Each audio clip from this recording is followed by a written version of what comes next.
5 minutes for a FaceTime lesson. So here we go. So I was reading the comments and somebody said, hey, can you explain hammer-ons and pull-offs? So I'm going to do that really quickly. Again, you know, I have lessons for all ranges, okay? So I will answer any question, even if it's for intermediate, beginner, advanced. I'm here to help. So here we go. Pull-offs and hammer-ons. So first thing you have to understand is that we understand that a hammer-on is when we hammer onto the string, and a pull-off is when we pull off. But these are not equal and opposite motions. They're two very different motions. All right, so the way I teach a proper hammer-on, which is the easier method, is I'm going to go up on the 9th fret of the high E string, right? And we're going to hammer onto the 11. So there's a couple things happening here. If you watch, I'll go on YouTube, there's a great prank video of a friend who glued his friend's shoes onto the pool side, and he goes to get in them, and his feet don't move, and he kind of gets in his shoes and he goes wham like that. I love those videos. Anyway, the whole motion of being vertical and then pivoting on your feet and falling forward is where a good hammer-on comes from. So on that 9th fret, you know, I've seen a lot of people, they try to do a hammer-on and they'll do this and they'll pop their first finger off, or they'll even loosen the pressure. You can't loosen the pressure at all. Okay, so that first finger has to be like glued down, your thumb pushing behind it. And what happens is it's a pivot, okay, and you come down with your weight. So let's talk about when we're hitting, okay? So I'll try to do it like this. So you're pivoting on that first finger and falling down, okay? And now the actual hit. Here's another story for you. My father was a pacemaker specialist growing up. We had these giant pacemaker magnets that people used to use. I mean, huge circles, powerful. I mean, you take these things and when you would get them close, they'd clank like that. And I would always be so amazed because there was no rebound. These magnets would just boom and stick together. And you see how it even shook there. Nothing like that. It would be bam, solid. And even like a slow motion mousetrap, you get this bounce. It not like that. It would just click. So when you're doing a hammer-on, you have to force your finger down onto the fretboard. Volume always works, right? And you have to force your finger down. And once you hit it, you have to commit and you have to stay stuck. If you let go of the pressure, you have a little bit of a bounce back or anything, the note is going to die. The fret to do the work and your finger pushes the string against the fret. So once that string hits that fret, it starts ringing. And if you change any sort of pressure, it's going to die off. So you have to come down and lock. Okay, so that's how you do a hammer-on successfully. Is pivoting your first finger and coming as if you stopped and went wham. You know, so don't let go of the first finger pressure. And when you hit that note, there's no bouncing, no nothing. You commit to it and you hammer down. Okay, so hammer-on, pull-off. Again, a lot of people think a pull-off is just coming off the string. It is not. All right, when you're in fast motion, you're doing the stuff like. It looks like you're just coming on and off, but you're not really. What a pull-off is it's as if, you know, how do I explain this? It's as if you're holding on to something for dear life and it gets blown away or pulled away from you. You know, and what I mean by that is your first finger, my ring finger when it does a pull-off is not going to come straight out. It actually comes off the side of the string. And you get this little tiny pluck.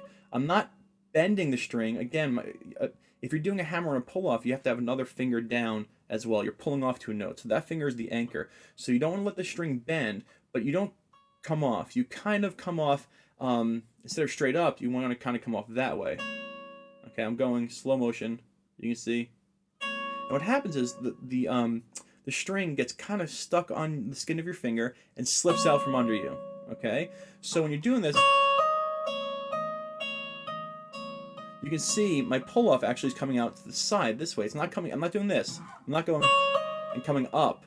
See how it's different? I'm not doing that. I'm coming down for the hammer-on and then a little away. So again, I'm kind of pulling the string and it gets slipped out from underneath my fingers.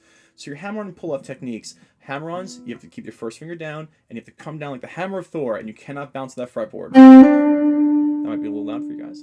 And a pull-off, what you need to do is when you're pulling off, you come, like you see I'm bending the string this way, you don't want to bend, but you come off in that motion, kind of like taking off on the guitar. You're giving the string a little bit of energy to ring. Hope that helps. Go practice. I mean, I feel like I should have gotten close up and like reached through the screen, but really hope that defined how to do a good hammer-on and pull-off. Oh, and while I'm at it, bends. Let's just talk really quickly about a bend. Let's see if you can see my fingers. Okay, so let's take my ring finger. I'm going to play a regular note here.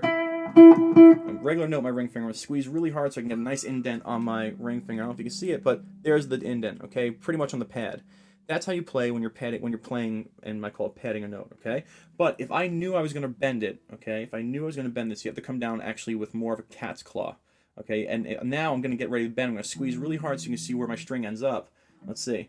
You can see the string is now closer to the fingernail. See the indentation? So my old string is here, and when I'm bending, I get closer to the fingernail. The concept is you get up on your ring finger, up on the tip, and you get closer to your fingernail. So as you bend, the string's gonna want to slip out from under you, and this helps prevent that. Now, when you're bending, you need to have, remember the term strength in numbers. The middle finger behind it, the first finger behind it. These guys help push. This guy's choosing the note. These guys are the friends helping you push your car. Okay, so you get down on close to your fingernail, not too close, but close. And these guys, when you bend, everything pushes up. The reason when you have your fingers down is because that's where your tone comes from. Also your strength. I mean, that hurts and it sounds weak. But if you have these guys behind it,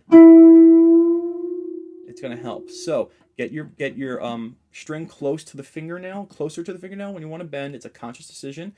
And get the fingers in here behind them. They don't have to be on the frets. They can be right behind it because this is the note that sounds. So you don't have to be like one finger per fret. You can kind of hunch up, use the strength. And you see it's very hard to see, as I hit that. With the proper technique, as you bend, the D string gets pushed out of the way and caught by your fingers, okay?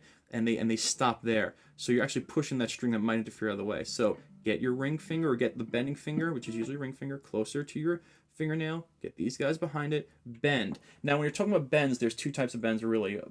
There's many, but two. Half-step bend, where you're bending a half step up.